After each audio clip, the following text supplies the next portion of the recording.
Tak banyak yang mengingat, reformasi tahun 1998 di Indonesia tidak terjadi dalam satu malam.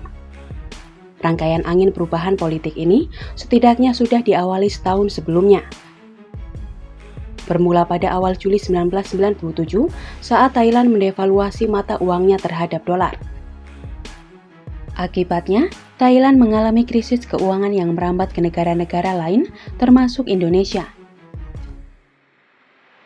Indonesia akhirnya memutuskan untuk mengembangkan nilai mata uangnya.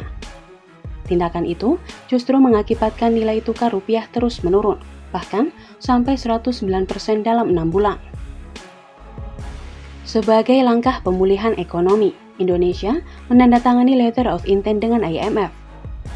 IMF kemudian merekomendasikan penutupan 16 bank swasta nasional yang bermasalah. Tindakan itu malah memicu penarikan dana besar-besaran yang mengakibatkan krisis bertambah parah. Sementara dari faktor alam, gejala alam El Nino terjadi 2 kali dalam setahun. Akibatnya, terjadi musim kering terburuk dalam 50 tahun terakhir. Terjadi gagal panen dan produksi beras nasional menurun. Harga-harga pangan pun melonjak. 11 Maret 1998, Soeharto dan B.J. Habibie disumpah menjadi presiden dan wakil presiden di tengah situasi yang bergejolak. 1 bulan kemudian, Presiden Soeharto meminta mahasiswa mengakhiri demo dan kembali ke kampus. 18 April 1998, Panglima ABRI Jenderal Wiranto bersama 14 menteri berdialog dengan perwakilan mahasiswa di Jakarta. Akan tetapi, perwakilan mahasiswa menolak untuk sepakat. Kenaikan harga BBM pada 4 Mei sebesar 71% kembali memicu unjuk rasa di berbagai kota. Demonstrasi pada umumnya disusul dengan bentrokan dan kerusuhan. Kerusuhan terbesar terjadi di Medan pada 6 Mei 1998.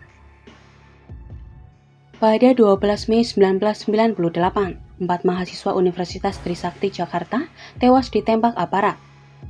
13 Mei sampai 15 Mei 1998, kerusuhan di berbagai kota di Indonesia. Di Jakarta saja, korban tewas sebanyak 1.190 orang.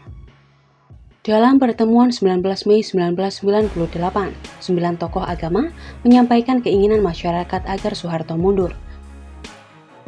21 Mei 1998, Soeharto akhirnya mundur dari jabatan Presiden RI. Penggantinya adalah wakilnya B.J. Habibie. 27 Mei 1998, Presiden Habibie mencabut Peraturan Menteri Penerangan Nomor 1 1984 tentang pembatalan surat izin usaha penerbitan pers atau SIUP. Sejumlah media yang pernah dibredel pada masa Orde Baru direhabilitasi. 10-13 November 1998, dilaksanakan sidang istimewa MPR yang keputusannya agar mempercepat pemilu 1999.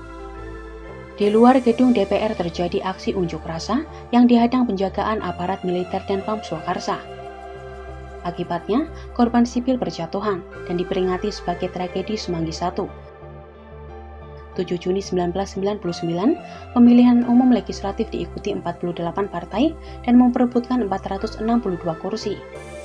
Pemenang pemilu adalah PDI Perjuangan dengan 154 kursi, kemudian Golkar 120 kursi, dan P3 59 kursi.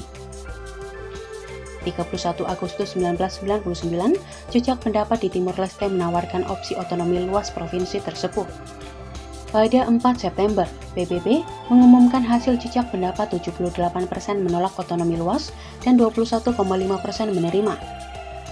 Hasil itu artinya Timur Timur melepaskan diri dari Indonesia. 14 Oktober 1999, sidang istimewa MPR 1999 dengan agenda pidato pertanggungjawaban Presiden Habibie. Pertanggungjawaban tersebut ditolak sehari kemudian dan Habibie tidak mencalonkan diri lagi sebagai presiden.